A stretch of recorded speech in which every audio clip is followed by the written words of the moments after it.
There's a 2,000-year-old passage from the Gospel of Matthew that almost nobody reads as a self-help principle. It says, roughly translated, "Whoever has will be given more and they will have an abundance. Whoever does not have, even what they have will be taken from them." For most people, that sounds like a harsh, almost unfair statement about wealth or luck. But an Australian television producer, sitting in the middle of what she later described as the worst year of her life, read that passage and had a completely different reaction. She read it as a formula, and the key word, she believed, hidden inside that ancient passage, was the one thing that separates people who keep receiving more from people who keep losing what little they have. That word was gratitude. Her name is Rhonda Byrne. A few years before writing the book we're covering today, she created a documentary that became a global phenomenon, The Secret, which introduced millions of people worldwide to the idea of the law of attraction. But The Magic, published in 2012, and the third book in her series, takes a more specific, more practical, more hands-on approach than anything she'd written before. Instead of simply explaining a philosophy, it gives you 28 days of specific daily practices, one for each day, built entirely around a single tool: deliberate, felt, deeply intentional gratitude. In this video, I'm going to walk you through everything genuinely useful in this book. Not just the philosophy, but the actual practices, what they are, why they work, what the research behind gratitude actually says, and how you can start applying all of it today. Whether you've read 100 self-help books or this is the first one that's ever caught your attention.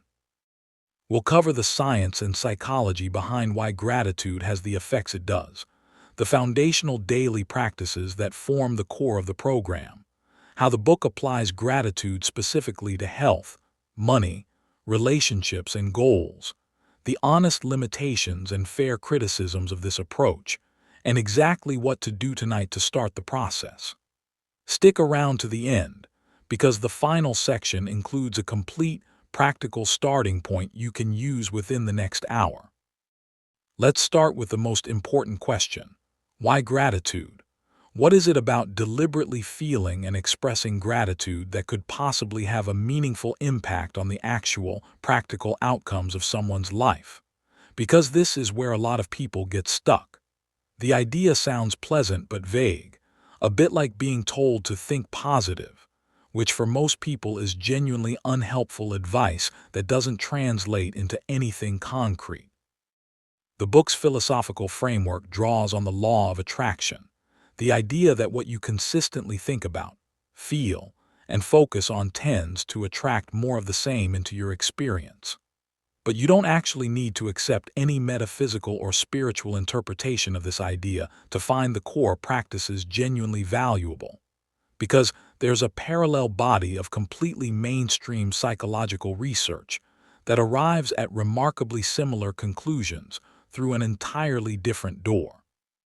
Positive psychology, the branch of psychology pioneered by researchers like Martin Seligman and Robert Emmons, has produced decades of rigorous, peer-reviewed research on gratitude specifically, and the findings are considerably more dramatic than most people expect. People who regularly practice gratitude, meaning they deliberately identify and reflect on things they're genuinely thankful for, consistently show measurable improvements in psychological well-being, including reduced symptoms of anxiety and depression, increased overall life satisfaction, greater sense of connection to other people, and a stronger sense of personal resilience in the face of difficulty. Physically, gratitude practice has been associated with better sleep quality, lower blood pressure, and even stronger immune function in several studies, though the physical findings are less robust than the psychological ones. The mechanism isn't mysterious or mystical. It works through something relatively straightforward: attention. Your brain, at any given moment, is filtering an almost incomprehensible amount of sensory and informational input, and only a tiny fraction of it ever makes it into your conscious awareness. What gets through is determined largely by what your brain has been trained, through repetition and emotion, to treat as important and relevant. A mind that has spent years habitually focusing on what's wrong, what's lacking, what's threatening, and what hasn't worked out, gets progressively better at noticing exactly those things, while the positive, abundant, and functional aspects of the same life quietly slip past unnoticed. A mind that has been deliberately, repeatedly trained to notice what's working, what's already present, and what's genuinely good, starts filtering the same daily reality very differently, and begins noticing opportunities, resources, and positive connections that were technically always there but previously invisible. This is not magical thinking. This is basic, well-documented attentional psychology, and it's the clearest scientific foundation for why a gratitude practice, done consistently and with genuine emotional engagement rather than as a mechanical checklist, can produce real, observable changes in how your daily life feels and what you start noticing within it. Now let's get into the actual structure of the book's program, because this is where the magic is genuinely different from most books about gratitude, which tend to say, practice gratitude, and leave you to figure out the specifics on your own. This book gives you 28 consecutive daily practices, each designed to direct gratitude at a specific area of life, or to deepen the quality of the gratitude practice itself. Before diving into the individual practices, there are two foundational tools the book introduces from day one that run through the entire 28 days, and understanding these two tools is more important than memorizing any specific day's exercise. The first foundational tool is counting your blessings. Every single morning of the 28 days, before you pick up your phone, before you check email, before you engage with anything or anyone from the outside world, you write down 10 things you're grateful for. And here's the specific part that makes this meaningfully different from a vague, half-awake mental acknowledgement. For each one of those 10 things, you also write down why you're grateful for it.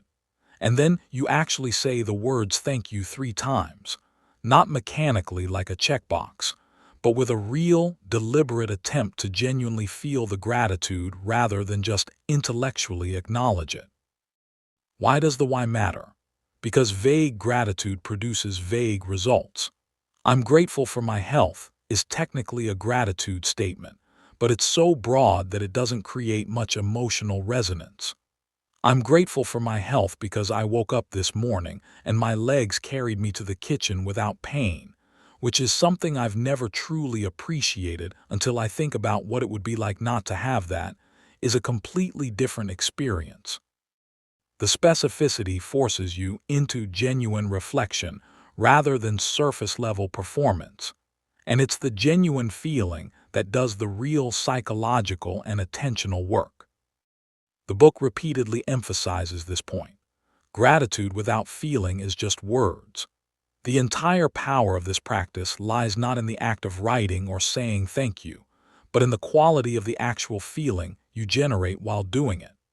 This distinction separates a meaningful gratitude practice from a hollow one, and it's the reason two people can do nominally the same exercise and have completely different experiences depending on whether they're genuinely feeling it or just going through the motions. The second foundational tool is the magic rock. At the end of each day, before you go to sleep, you hold a small, smooth stone, one that fits comfortably in your palm, and you think of the single best thing that happened during that day, and you say thank you for it with genuine feeling. That's the entire practice. The stone itself is simply a physical anchor, a tangible object that creates a reliable sensory cue triggering the end-of-day reflection, rather than letting the day end in a passive blur of television and phone scrolling without any conscious acknowledgement of what went right in it. The reason the book gives this particular practice so much emphasis is that it targets something specific. The tendency most of us have to mentally recap the day by focusing on what went wrong, what was frustrating, what we didn't finish, and what we're worried about tomorrow. While the things that went well dissolve from memory without ever receiving a moment of conscious recognition.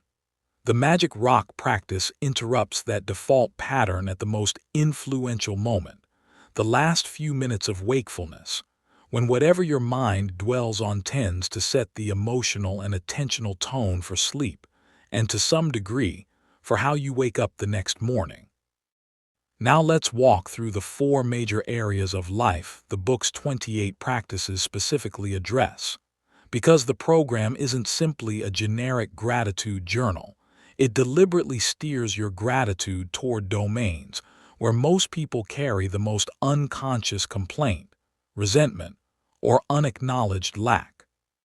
The first area is health. The book devotes several days specifically to directing gratitude toward your body and your physical health, which for most people is an area of almost constant low-grade dissatisfaction. We notice what hurts, what's gained weight, what's aging, what isn't performing the way we want it to. We almost never stop to be genuinely, specifically grateful for the thousands of functions our body is performing correctly, completely automatically, every single moment.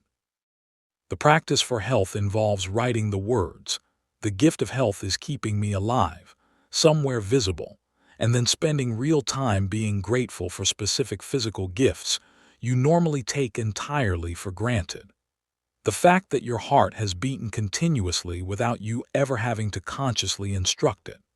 The fact that your lungs have brought oxygen into your body roughly 20,000 times today without any deliberate effort on your part. The fact that your immune system has quietly neutralized countless threats you never even knew existed. The fact that you can see, or hear, or move, or taste, depending on which faculties are intact, all of which would feel like extraordinary gifts the moment they were taken away, but which most of us treat as background noise when they're present and functioning perfectly.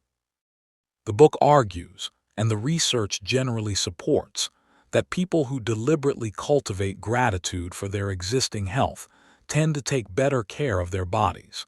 Not because they've been given a lecture about what they should do, but because genuine appreciation for something you already have naturally creates a motivation to honor and maintain it, rather than taking it for granted while simultaneously resenting what it isn't.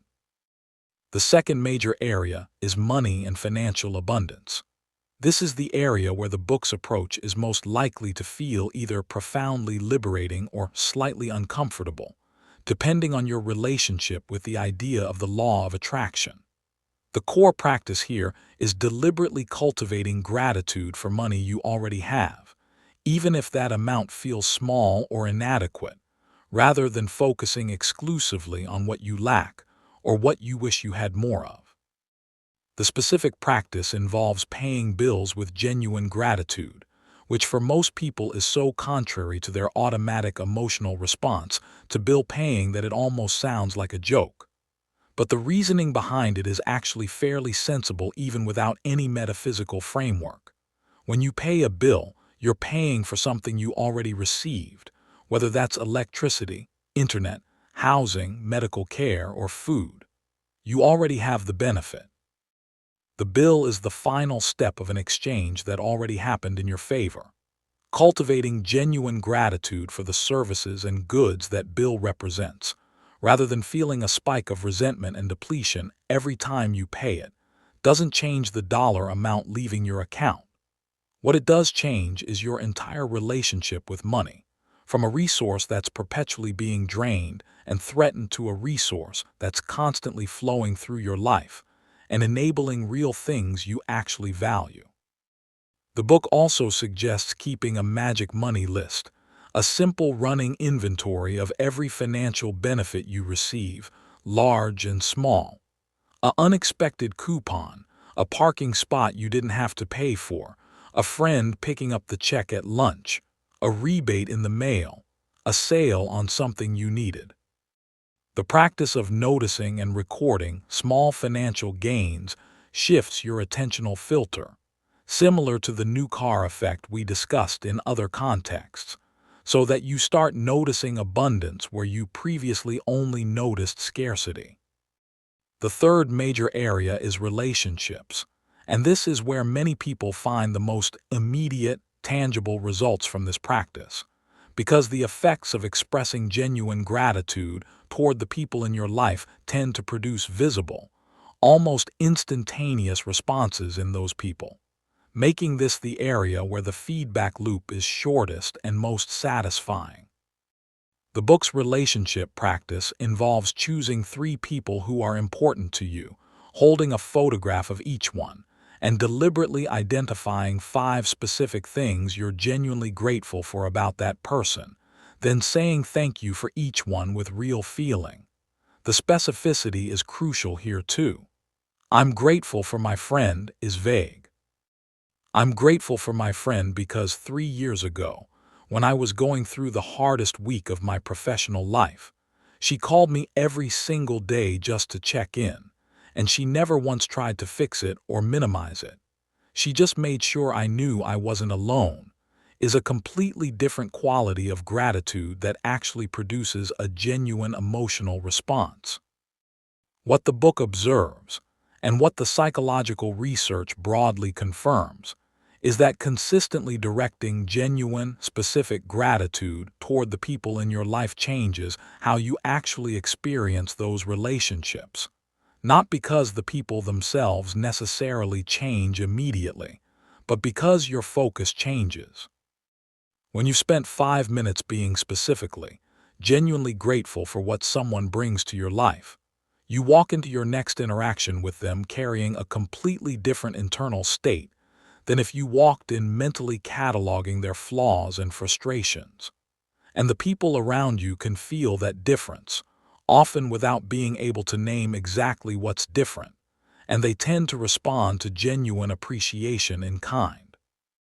The fourth major area is future goals and desires, and this is where the book most directly engages with the law of attraction framework, because the practice here involves expressing gratitude in advance for things you want but don't yet have, as though they've already arrived. The specific tool is called the magic wish list. You write your desires in present tense as though they're already true, and you express genuine gratitude for them.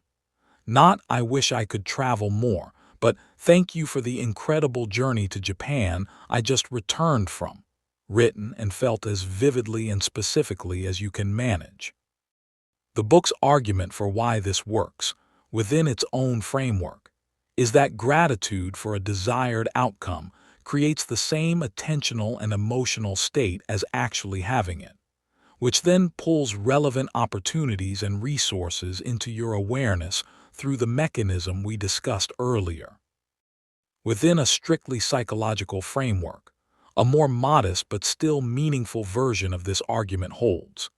Vividly and emotionally imagining a desired outcome, especially through the lens of gratitude rather than longing, tends to make the actions required to achieve it feel more natural and obvious, because your brain has already practiced, in some sense, being the version of you who has that thing.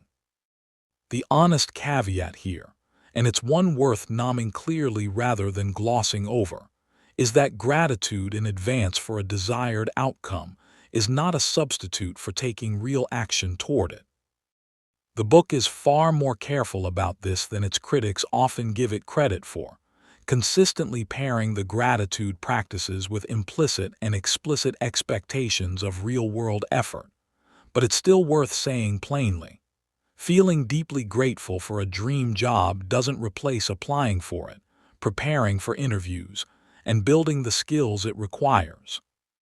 What it might genuinely do is shift your mindset from one of scarcity and longing into one of confident expectation, which tends to produce more effective action than the alternative.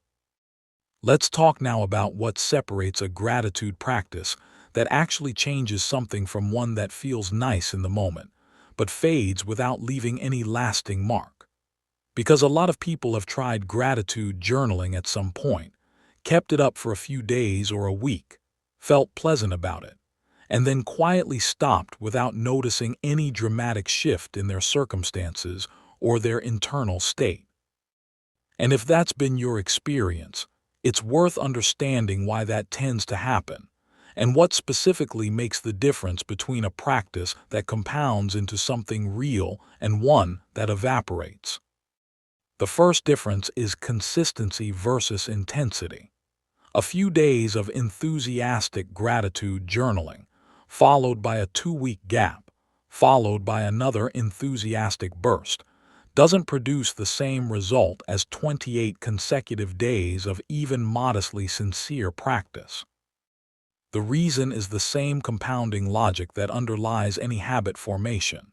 The attentional shift being built here is a neural pattern, and neural patterns solidify through repetition over time, not through occasional bursts of high-quality effort separated by long absences. The book's insistence on 28 consecutive days, and its instruction to go back 3 days if you miss one, isn't arbitrary rigidity. It's a recognition that consistency is the entire mechanism. The second difference is depth of feeling versus surface-level performance. This one is harder to measure but arguably more important. There's a meaningful difference between writing "I'm grateful for my home" while your attention is already half somewhere else, and actually pausing for 30 seconds to genuinely feel what it would be like to not have that home, to be cold, or unsafe, or without the privacy and stability it represents, and then letting the warmth of genuine appreciation for what you actually have fill that space. The first version is going through the motions. The second version is the actual practice. They take the same amount of time to write, but produce dramatically different internal states. And it's the internal state, not the words on the page, that does the real work. The third difference is specificity. This point connects to everything we've already covered, but it bears repeating directly in the context of why some gratitude practices work and others don't. Generic gratitude statements, "I'm grateful for my family, my health, and my job," repeated daily without variation, tend to lose their emotional charge fairly quickly because your brain habituates to them the same way it habituates to any repeated stimulus. Specific, freshly observed gratitude. "I'm grateful that this morning my 7-year-old walked into the kitchen before school and told me, completely unprompted, that I was her favorite person," produces a completely different quality of emotional response, partly because it's particular and partly because it's new, and your brain hasn't yet processed it into background noise. The fourth difference is directing gratitude outward as well as inward. One of the things the book does unusually well is consistently encouraging practitioners to express gratitude directly to the people around them, not just to record it privately in a journal, but to actually tell people. Writing 5 things you're grateful for about a friend, and then telling that friend, specifically and genuinely, one of those things, produces a fundamentally different ripple effect than keeping the entire practice private.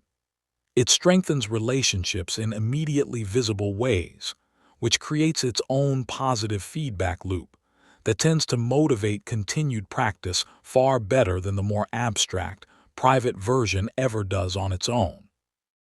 Now let's look at some of the other specific practices spread across the 28 days, because the full program covers territory that goes well beyond the 4 main areas we've discussed. Several days are devoted to what the book calls magic dust, the practice of mentally or verbally sprinkling gratitude onto the strangers and acquaintances you encounter throughout your ordinary day, not just the people in your closest relationships. The cashier at the grocery store, the driver who let you merge, the colleague who held the elevator. The idea is to move from treating most of the people in your daily life as essentially invisible background players in your own story, to genuinely, briefly noticing the role each of them plays in making your day function. This practice sounds small, and it is small in its individual moments, but people who maintain it consistently often report a noticeable shift in how their ordinary days feel, moving from a vague sense of going through the motions surrounded by anonymous people to a genuine, warm sense of participation in a network of humans who are each, in small ways, making each other's lives slightly easier. Several days focus specifically on gratitude for the past, which is notably different from gratitude for the present. The practice involves reviewing your own history and identifying experiences, even difficult ones, that you can now see delivered some lasting benefit you wouldn't trade away even if you could. The job you lost that forced you onto the path that actually suited you. The relationship that ended and eventually freed you.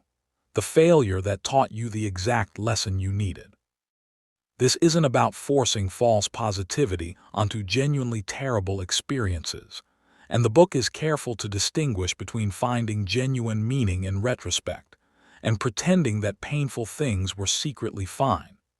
It's about building an adult relationship with your own history that can hold both the difficulty and the growth simultaneously, rather than carrying large swaths of your past as pure, undigested grievance.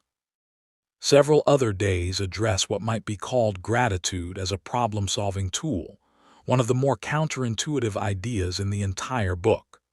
The premise is that almost any situation you want to change or improve can be approached by deliberately finding 10 things to be genuinely grateful for within it, even while it's still difficult or unsatisfying.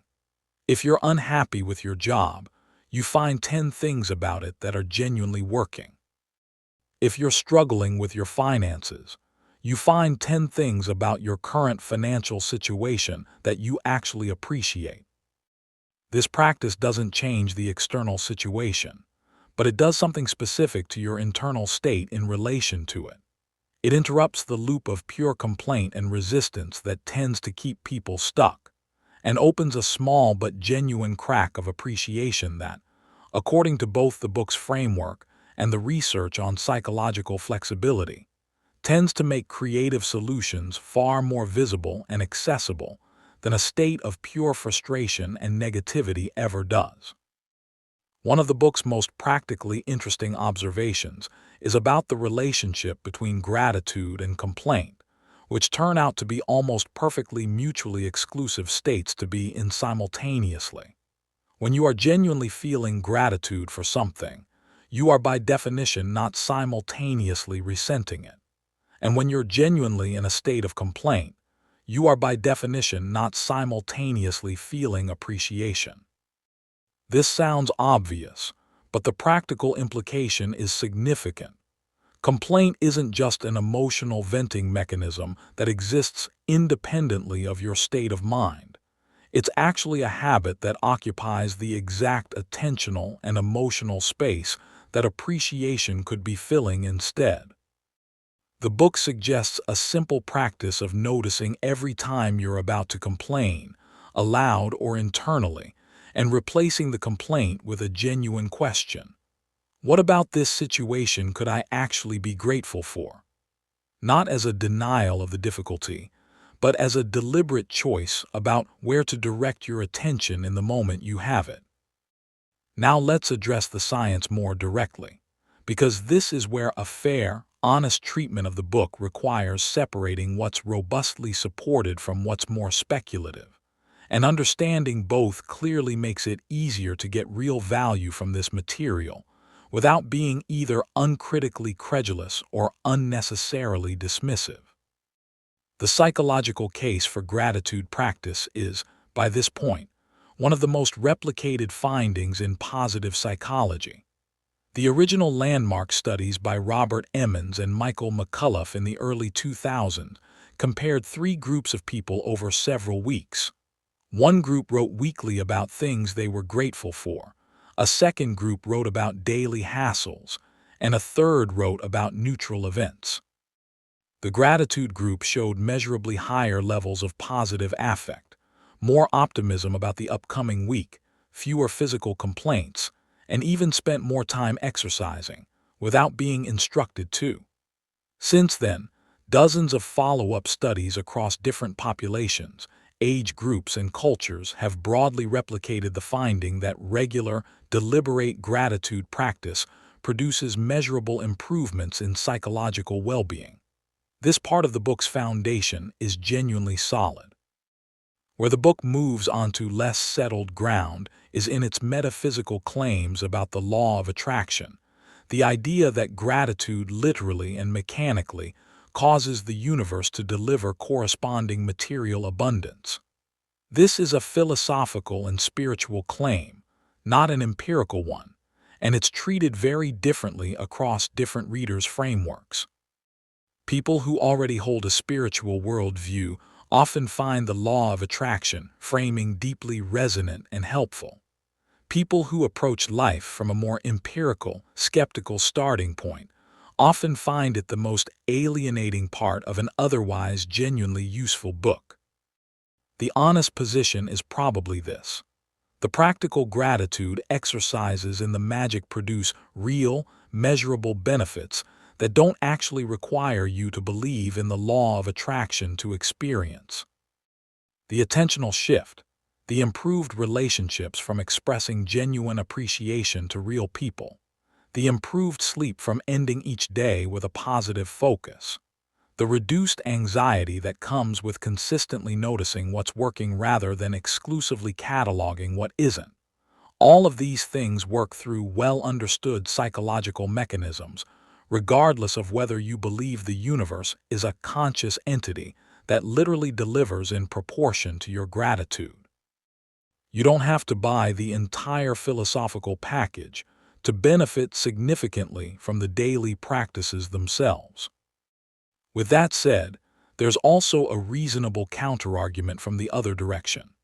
For many people, the metaphysical framing, the sense that the universe is actively participating in their experience rather than them simply optimizing their psychology in a neutral, mechanistic world, provides a quality of motivation and meaning that a purely psychological framing sometimes doesn't.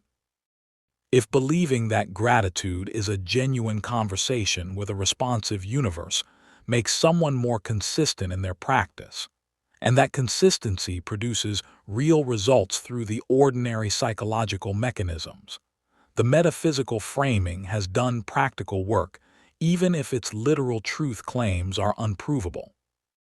Let's talk about the honest limitations and fair criticisms of this book, because a balanced treatment requires naming them clearly rather than glossing over them. The first limitation is that the book can feel repetitive for readers who approach it as something to read rather than something to do. The 28 daily structure means it's genuinely designed to be experienced one day at a time, as an active practice program, not consumed quickly as a piece of content. Readers who race through it in a sitting often report feeling underwhelmed, while readers who actually commit to doing one day at a time for 28 consecutive days often report significant shifts in their experience. The medium is genuinely the message here in a way that isn't always obvious from the outside. The second limitation is that the book's metaphysical claims, particularly around money and material desire, are stated with a level of certainty that the actual evidence doesn't fully support. The claim that practicing gratitude for money you want will reliably result in more money arriving is considerably more speculative than the claim that practicing gratitude will improve your psychological well-being and your relationships.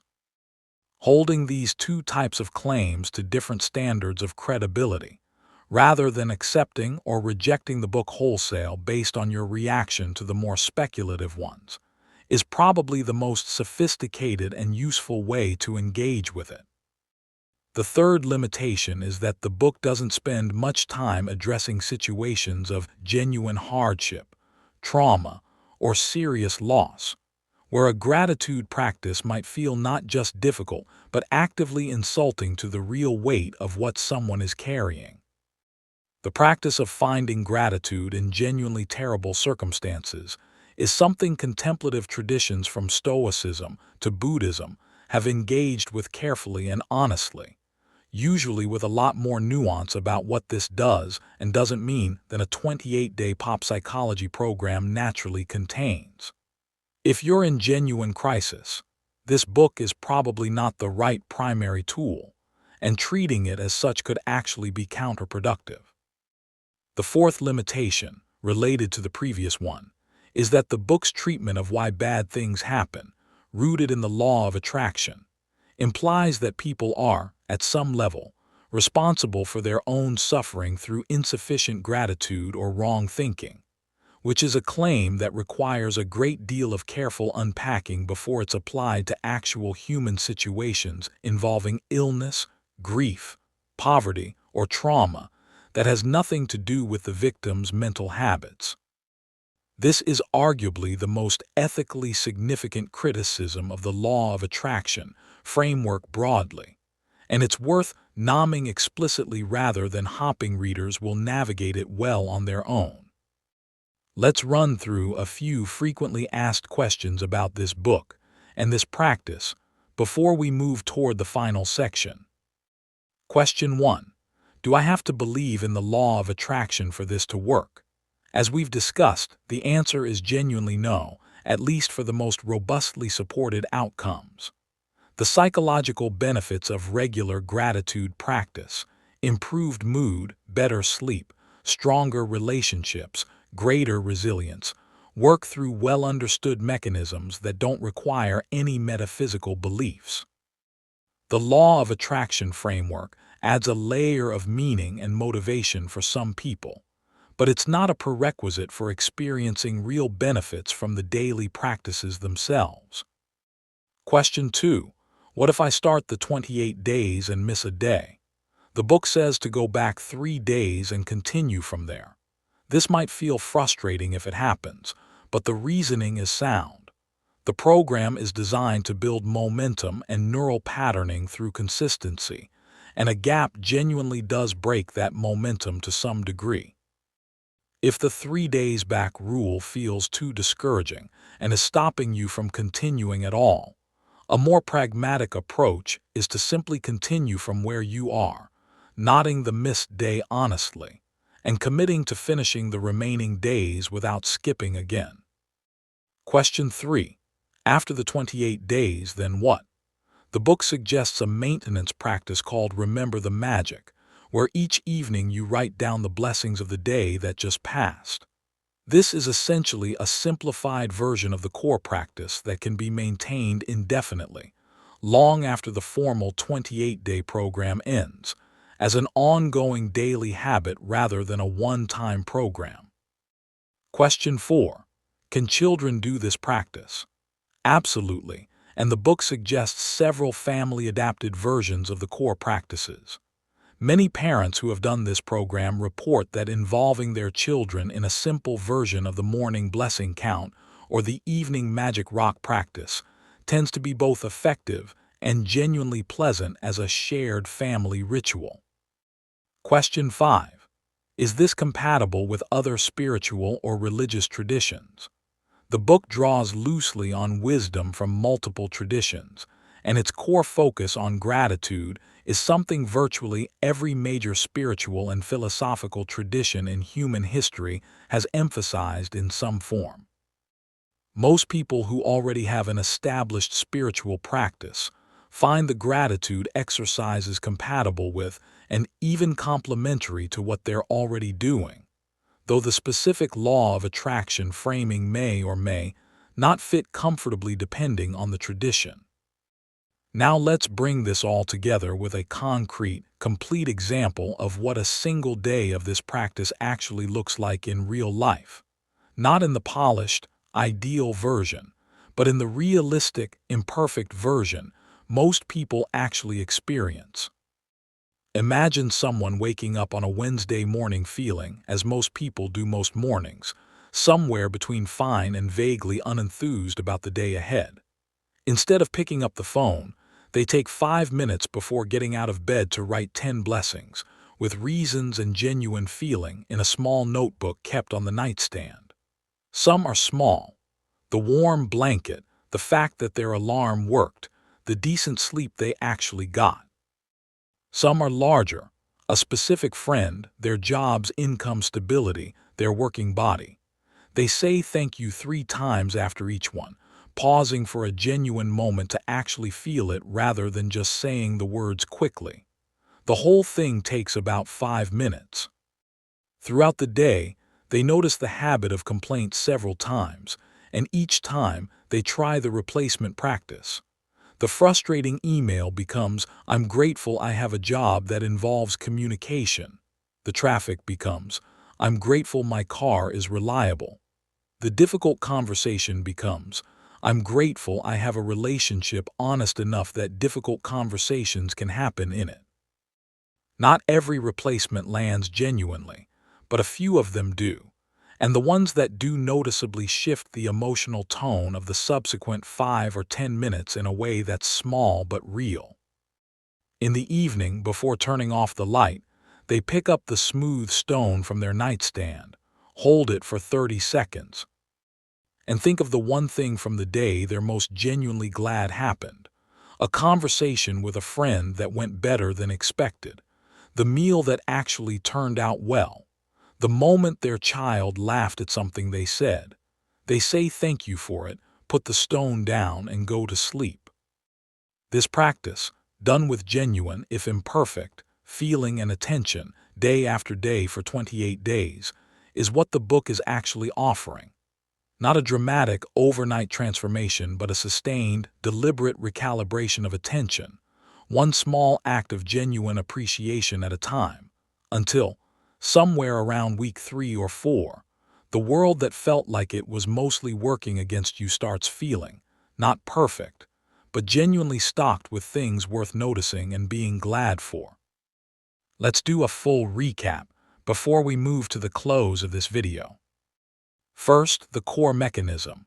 Gratitude works through attention. What you deliberately, repeatedly, and emotionally notice becomes more visible in your ongoing experience, while what you consistently overlook continues to fade into background noise. A gratitude practice is, at its functional core, a deliberate training program for your own attentional filter. Second, the 2 foundational daily tools. Counting 10 specific blessings with reasons and genuine feeling every morning, and the magic rock practice every evening, recalling the single best thing about the day with genuine appreciation before sleep. Third, the 4 major life areas the program addresses. Health, where gratitude for the body you actually have tends to produce genuine care and appreciation for it. Money, where gratitude for what's already flowing through your life shifts the relationship from scarcity to appreciation.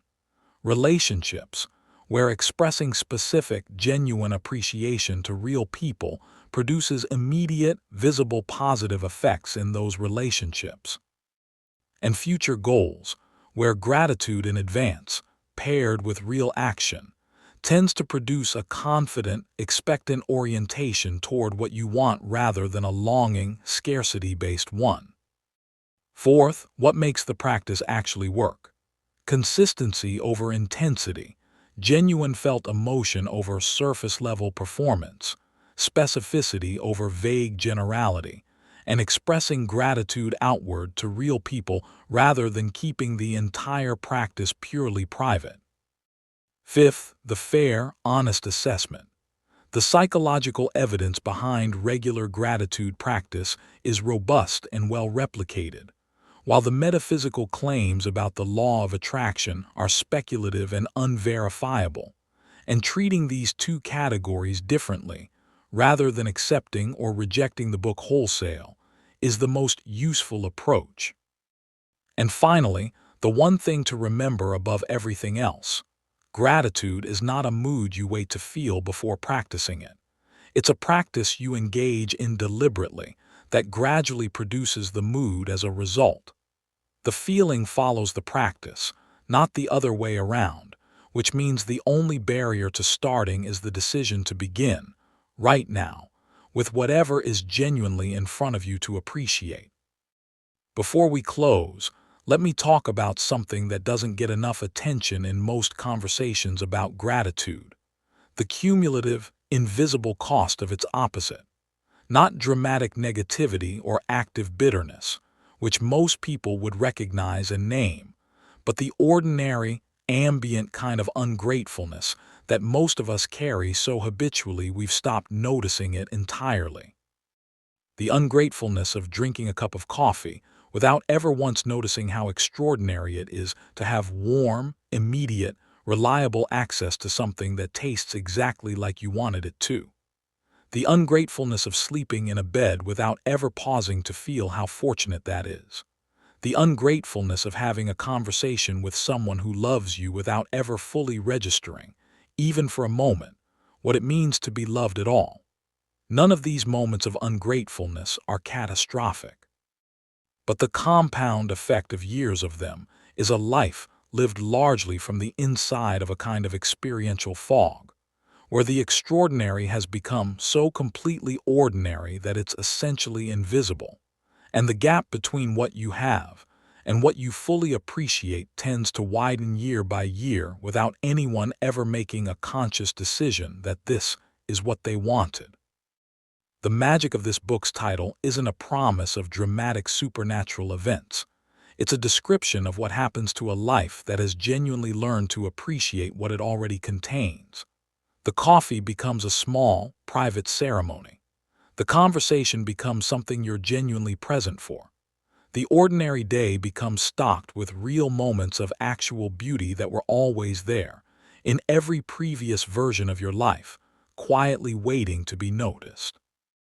The 28-day program is simply a structured way to give that noticing a fair, real, consistent chance to become a habit, rather than remaining a nice idea you intend to develop properly someday. So here's what tonight can look like. Find a small, smooth stone, something that fits in your palm, and put it on your nightstand. Before you turn off the light tonight, hold it and think of the single most genuinely good thing that happened today. Say thank you for it with actual feeling. Put the stone down. That's day one. Tomorrow morning, before you pick up your phone, write 3 things you're grateful for with reasons and feel each one for a genuine moment before moving to the next. That's day two's morning. Nothing more complicated than that. The rest of the 28 days will still be there when you're ready for them. Before you go, close your eyes for a moment and picture a version of you, 28 days from tonight, who has done this practice every single day, imperfectly, inconsistently in terms of depth and enthusiasm, but never skipped. Notice whether that version of you wakes up differently. Notice whether they move through an ordinary day differently, not because the external circumstances have all resolved, but because the lens through which they're looking at those circumstances has quietly, consistently shifted over 4 weeks of deliberate, daily practice. Notice what they find to be grateful for that the current version of you might walk right past without registering. That version of you is available. It doesn't require perfect conditions or a perfectly receptive mood to begin. It requires a stone on your nightstand and 3 honest lines in a notebook tomorrow morning. Thanks for watching all the way through. Tonight is day 1 if you want it to be. Let's go deeper into something the book touches on, but that deserves a fuller treatment: the neuroscience behind why gratitude specifically, as opposed to simply thinking positive thoughts in general, tends to produce more durable and measurable results than most other forms of positive thinking. The distinction matters. Generic positive thinking, the kind that asks you to simply tell yourself things are good when they feel bad, tends to produce what psychologists sometimes call defensive pessimism, where people who are instructed to feel positive about a situation they actually feel anxious about sometimes end up feeling worse, not better, because the forced positivity creates a kind of internal dissonance between what they're saying and what they actually feel. Gratitude practice works differently, And the reason is that genuine gratitude is always anchored in something real and specific. You're not being asked to pretend your situation is better than it is. You're being asked to notice real things that are genuinely good within your actual existing situation that you've been habitually overlooking. This distinction resolves the most common objection skeptical people raise about gratitude practice, which is essentially, are you saying I should just pretend everything is fine when it isn't? The answer the book is actually giving, underneath its more enthusiastic framing, is no. It's saying, notice the real things that genuinely are fine, and give them at least a fraction of the consistent attention you've been giving to the things that aren't. Not as a denial of difficulty, but as a correction to what has almost universally become a massively imbalanced attentional distribution, where problems receive obsessive daily focus and gifts receive almost none. Neuroscientists who study emotion regulation use the term negativity bias to describe what's essentially a built-in architectural feature of the human brain.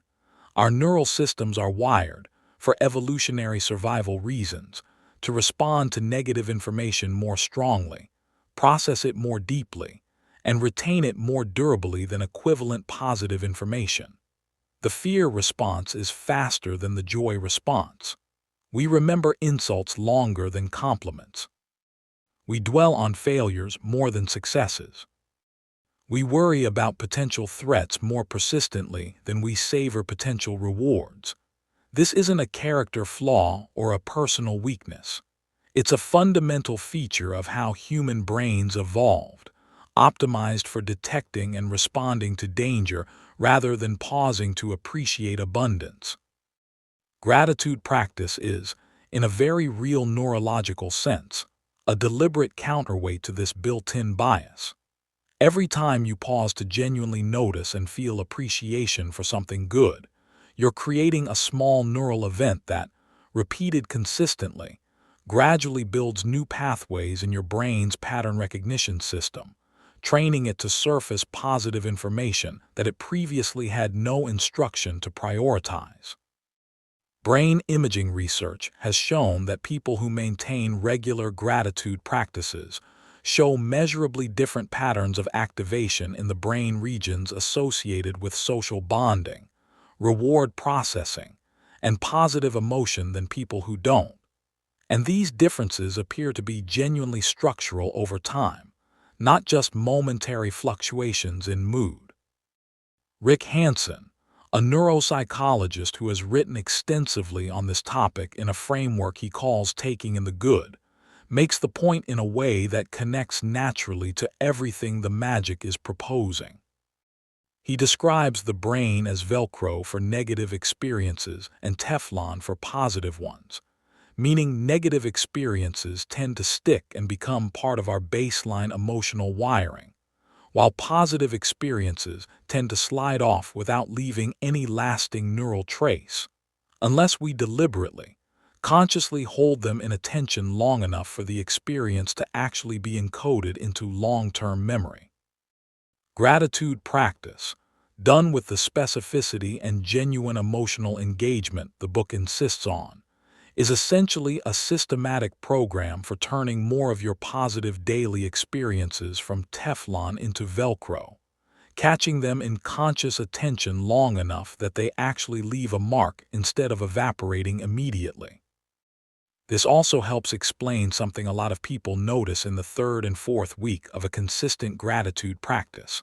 Not that the world has dramatically improved, but that the same world starts delivering noticeably more small, genuine moments of pleasure and meaning that were clearly always there, but previously completely invisible. The coffee tasted just as good in week 1. The laughing child was just as delightful in week 1. The evening light through the window was just as beautiful in week 1. What changed by week 4 is that you were actually catching them, actually feeling them for a moment rather than letting them vanish. And your brain had gradually wired itself to surface more of them into conscious awareness, because you'd been consistently signaling that this kind of information was worth your attention. Let's look at how this practice plays out differently for different kinds of people in different situations. Because the universal claim of the book, that this works for everyone, deserves to be tested against the actual variety of human circumstances. Consider someone going through a genuine period of grief after a significant loss. A parent who died, a relationship that ended, a job that was taken away. For this person, a standard gratitude practice can feel not just difficult but almost offensive in its cheerfulness, as if being asked to look on the bright side of something that genuinely, objectively took something irreplaceable away. The version of this practice that tends to work better in grief isn't the morning count of 10 blessings, which can feel like gaslighting when the loss is fresh. It's a much smaller, more honest practice of noticing one genuinely okay thing in the day, not a great thing, just one real thing that wasn't terrible, and holding it for a moment before sleep. The scale of the practice adjusts to meet the scale of the difficulty. The principle remains the same. Consider someone living with chronic pain or serious illness, who spends a significant part of every day in genuine physical discomfort. For this person, the book's insistence on gratitude for health can feel particularly challenging. The useful reframe here isn't to pretend the pain isn't there, but to direct specific gratitude toward whatever physical functions are still working reliably, even while others aren't. The fact that the brain still processes language and music. The fact that certain foods still taste good. The fact that the hands can still hold a book or a phone. This isn't denial or toxic positivity. It's a deliberate, honest audit of what's present alongside what's absent, rather than allowing the absent things to consume the entire field of attention. Consider someone struggling financially, living paycheck to paycheck, for whom the book's practices around money and abundance might feel completely disconnected from their actual daily reality. For this person, the most useful adaptation is making the practice hyper-specific and hyper-local. Genuine gratitude for the coffee that was bought rather than for some abstract concept of abundance. Genuine gratitude for the reliable roof, even if rented. Genuine gratitude for the colleague who said something kind at work.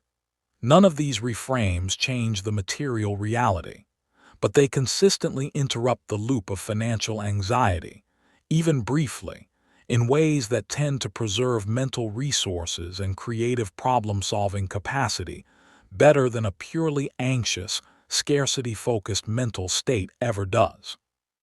Consider someone who is, by most external measures, doing quite well, financially comfortable, in good health, with strong relationships, but who nonetheless feels a persistent, vague dissatisfaction, a sense that something essential is missing, or that they should be enjoying all of this more than they do. For this person, gratitude practice often turns out to be the most immediately transformative, because the gap between what they have and what they're fully appreciating is enormous, and the practice of closing that gap doesn't require any change in external circumstances at all. Everything needed for a genuinely satisfying experience of this person's life is already present. What's missing is simply the consistent, deliberate attention to what's already there. The pattern across all four of these very different situations is the same. The practice doesn't need to be applied at the same scale or in the same way to be genuinely useful. What it needs, in every situation, is honesty, specificity, and genuine emotional engagement, however small the target of the gratitude might be on any given day.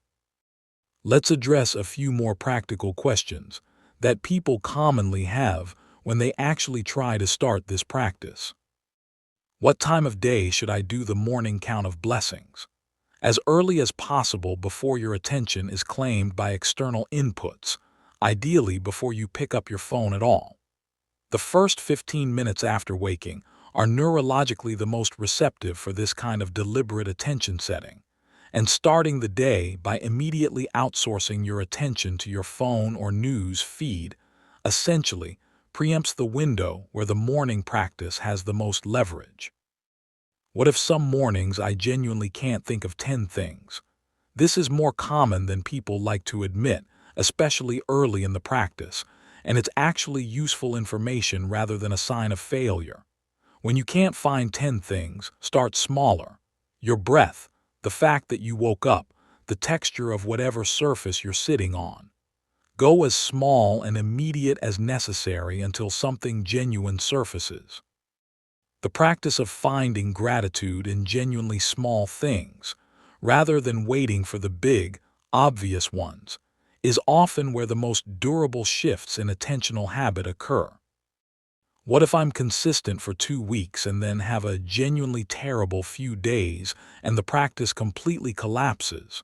Start again the next morning.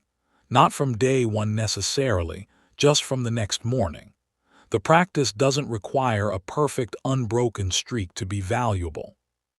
What it requires is a commitment to returning to it after interruption, which, over months and years, tends to produce a genuinely different baseline relationship with daily experience, regardless of how many individual days the streak technically broke. How do I make the practice feel more genuine when it's becoming rote and mechanical?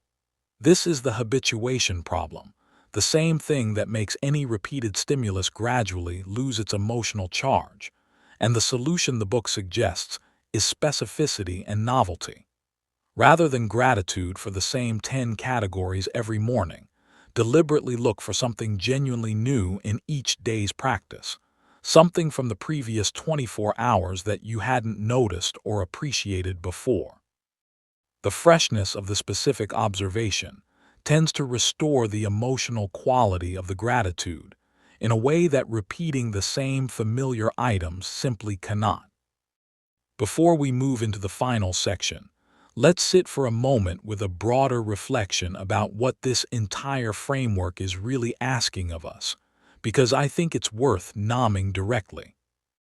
What the magic is fundamentally asking is that we stop treating appreciation as something we feel automatically when good things happen, and start treating it as a skill we cultivate deliberately, the same way we'd cultivate any other skill, through regular, consistent, intentional practice, knowing that the feeling doesn't come first and the practice doesn't wait for the feeling. Most people, in most moments, are experiencing far more than they're registering. Their lives are richer than their habitual attention is allowing them to notice. The gap between the life being lived and the life being appreciated is, for most people, enormous, and closing that gap doesn't require changing the life. It requires changing the attention brought to it. That's a genuinely significant reframe. It means that many of the things most people are seeking, through career advancement, through relationship improvement, through financial growth, through travel or achievement or accumulation, are at least partly an attempt to solve an attentional problem through external means. The underlying desire isn't always for more of something external. Sometimes it's simply for the experience of genuinely, fully appreciating what's already present, which has been available all along, and which gratitude practice, done honestly and consistently, is specifically designed to finally make available.